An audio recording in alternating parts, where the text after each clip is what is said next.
My daughter, beauty with no brain is a waste. Hannah was a very beautiful girl with no brain. She was 19 years old, tall like a palm tree, with smooth dark skin that caught the light of the sun like polished ebony wood. Everyone in the neighborhood knew Hannah. The bread seller would call her name when she passed. The motor park boys would whistle and shout. Even the older women who sat outside their compounds in the evening would look at her and shake their heads slowly, not in disgust, but in a kind of quiet worry that only wise people carry in their hearts. Hannah knew she was beautiful. She had known it since she was 12 years old, and her uncle's friend had said, "This girl will be a problem when she grows up. I pray she controls herself and maintain her pride as an African woman." She did not know what he meant then, but as she grew older, she took those words as a compliment. She believed her beauty was her power. She believed it was her ticket to a better life. She spent her mornings in front of the small, cracked mirror in their single-room apartment, applying cream, fixing her hair, and trying on different outfits before stepping outside. Her mother, Hannah's mother, was a petty trader who sold pepper and tomatoes in the Eke market. She woke up every morning at 5 a.m., tied her wrapper tight around her waist, balanced a tray on her head, and walked to the market before the sun was fully up. She worked hard every single day. Her hands were rough, her feet had cracks from years of walking on hot ground, but she never complained. She only wanted one thing: for Hannah to go back to school or learn a trade. "Hannah, beauty will not cook soup," her mother would say every morning before leaving for the market. "Beauty will not pay rent. Beauty will not take care of you when you are sick. You need something in your head, my daughter. Nowadays, men don't marry lazy and good-for-nothing women." But Hannah would wave her hand and hiss under her breath.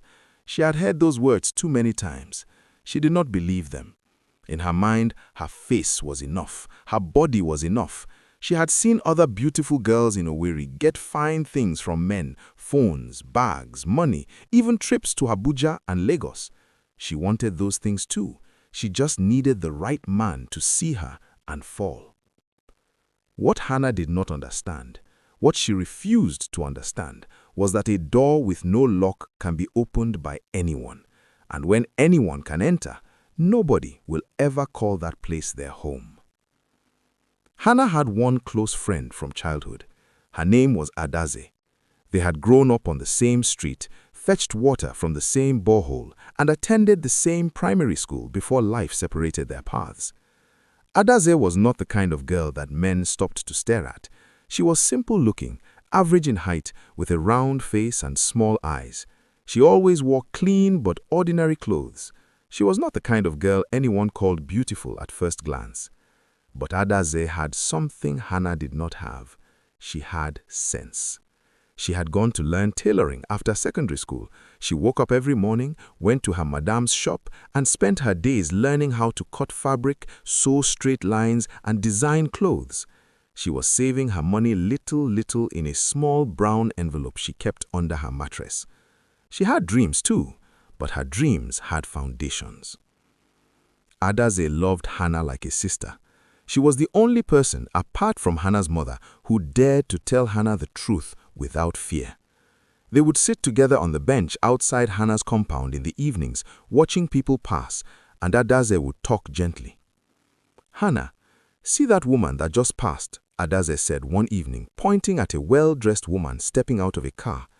"That woman is not the finest woman on this street, but she has a business, she has respect.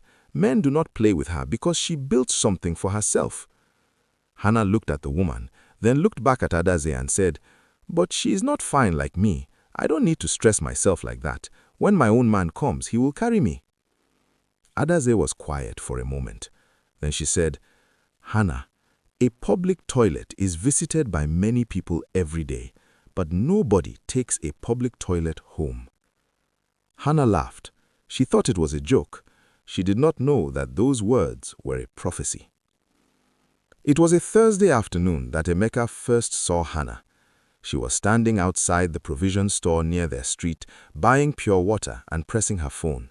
She was wearing a tight red gown that stopped above her knees, and her hair was freshly done in long braids. She looked exactly like what she was, a beautiful girl with nowhere important to go. Emeka was 26 years old. He was not from Owerri. He had come from Onitsha to visit his cousin who lived 3 streets away. He was driving a fairly clean Toyota Corolla that his cousin had lent him for the week. He wore a plain white shirt and dark trousers, and he had a small gold chain around his neck. He was the kind of man who knew how to look like he had more than he actually did. When he saw Hannah, he did not waste time. He parked his car, stepped out slowly, and walked toward her with a wide smile. "Excuse me," he said, his voice calm and easy. "I'm sorry to disturb you, but I just need to tell you that you are the most beautiful woman I have seen since I came to Owerri." Hannah looked at him. She looked at the car. She looked at the chain. She smiled. That was the beginning. Emeka was smooth. He knew exactly what to say and how to say it. He told Hannah she deserved better than standing outside a provision store. He said she looked like a Lagos girl, like a model, like someone who should be in music videos. All this was just for him to have the taste of her, and then he would disappear. He asked for her number with so much confidence that Hannah gave it to him before she even thought about it twice. That evening, he called her. They talked for 2 hours. He told her about himself, or at least the version of himself he wanted her to believe. He said he was a businessman who moved between Onitsha and Owerri. He said he had plans to open a shop. He painted a picture of a future that glittered. Hannah went to sleep that night, smiling. Within 2 weeks, Emeka had become the most important person in Hannah's life. He came to see her almost every day. He would bring small things, a bag of chin-chin here, a bottle of juice there, 1 or 2 small gifts that did not cost much, but felt big to Hannah because nobody had been so consistent with her before. He called her my queen. He called her the finest girl in the southeast. He looked at her like she was gold. But what Hannah did not know is that a busy person has no time for priceless talk and countless check-up in a day. Hannah's heart opened like a gate that had no padlock. Hannah's mother watched from the corner of her eye. She did not like Emeka.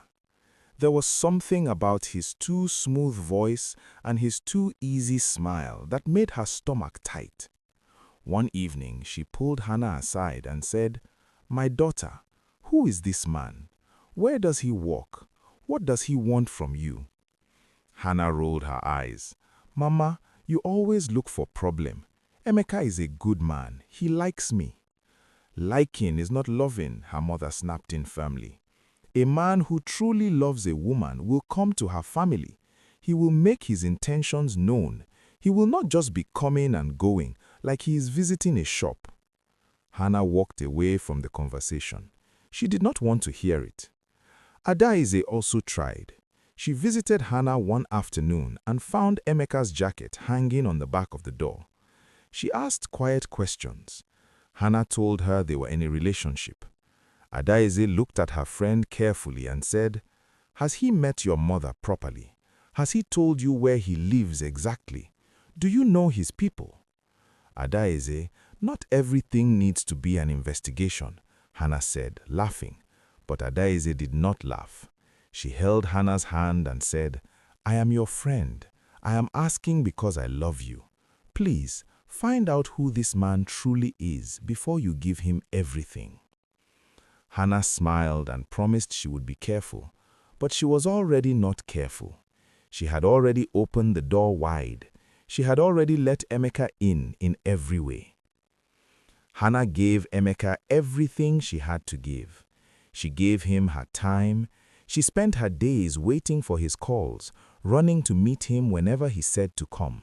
She stopped going to visit her mother's shop to help out in the evenings. She stopped spending time with Adaize. Her whole world became Emeka, his voice, his visits, his smile. She gave him her body. She told herself it was love. She told herself that when a man made her feel the way Emeka did, it meant he was serious. She ignored the fact that he had never once sat down with her mother before for a proper introduction. She ignored the fact that she had never been to his cousin's house, never met any of his friends, never seen where he truly slept at night. She gave him her secrets. She told him about her family's struggles, about how her mother was behind on rent, about how she herself had dropped out of school because there was no money. She told her her fears and her dreams. She opened herself completely, the way you would only open yourself to someone you fully trust. And Emeka listened to everything. He nodded. He said the right things. He held her hand and said, "Don't worry, I will take care of everything." Those words were like medicine to Hannah's ears. She swallowed them deeply without checking whether they were real. The weeks passed. Emeka was still there. Hannah was happy. She thought she had finally found her person, the man who would rescue her beauty and give it a home. She did not know that a man who has no intention of staying will always act like he is staying until the day he decides to leave. It was in the 3rd month that things began to shift to bad. Emeka started calling less. When he came, he stayed for shorter times. He was sometimes distracted, looking at his phone while Hannah talked. When she asked what was wrong, he would say, "business stress," and change the topic. Hannah noticed but told herself it was nothing serious. She told herself every relationship had its seasons. One evening, she went to the area where Emeka's cousin lived, wanting to surprise him. She knocked on the door of the house he had pointed out to her once. A woman opened the door, a young woman with a baby on her hip. The woman looked at Hannah with curious eyes. "I'm looking for Emeka. He said he stays here with his cousin." The woman frowned. "Emeka? My brother Emeka left Owerri 2 weeks ago. He went back to Onitsha. He has a family there. His wife just had a baby." The ground shifted under Hannah's feet. The words, "his wife," hit her like cold water thrown in the face on a harmless morning. Feeling flabbergasted, she stood there for a full minute without speaking. Then she said, "Okay," in a thin, small voice, turned around and walked back to the road. She did not cry until she got home and locked herself in the room. She called his number 17 times that night. The first 3 times it rang and rang. After that, it did not ring at all. He had blocked her. Just like that, the man who had called her my queen for 3 months had disappeared. No explanation, no goodbye, no remorse. Hannah lay on her mat and stared at the ceiling. For the first time in a long time, the silence in the room was so loud it hurt. In a place like Owerri, gossipers are many, and news travels faster than rain. Within days, people on the street knew that Hannah had been used and abandoned by a married man from Onitsha. Nobody knew exactly how the story spread, but it spread. The motor park boys who used to whistle at her now laughed when she passed. She heard one of them say to another, "That one, she is like Eke Market, open to all." The women who used to shake their heads with quiet worry now shook their heads with something closer to pity mixed with judgment. Even some of the young girls on the street, younger than Hannah, looked at her differently. Hannah began to feel the weight of people's eyes. She stopped dressing the way she used to. She stopped standing outside the compound for long. She reduced how often she went to the market or the store.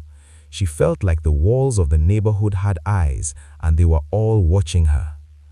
Her mother did not scold her. That was the thing that hurt Hannah the most. She had expected her mother to shout, to say, "I told you so," to list all the warnings she had given. But her mother simply held her daughter one evening without saying a word and let her cry on her shoulder for a long time. When the crying was done, she wiped Hannah's face gently and said, "My daughter, this is not the end. It is only a lesson. The question is what you will do with it." Hannah had no answer that evening. She was too broken to think about lessons.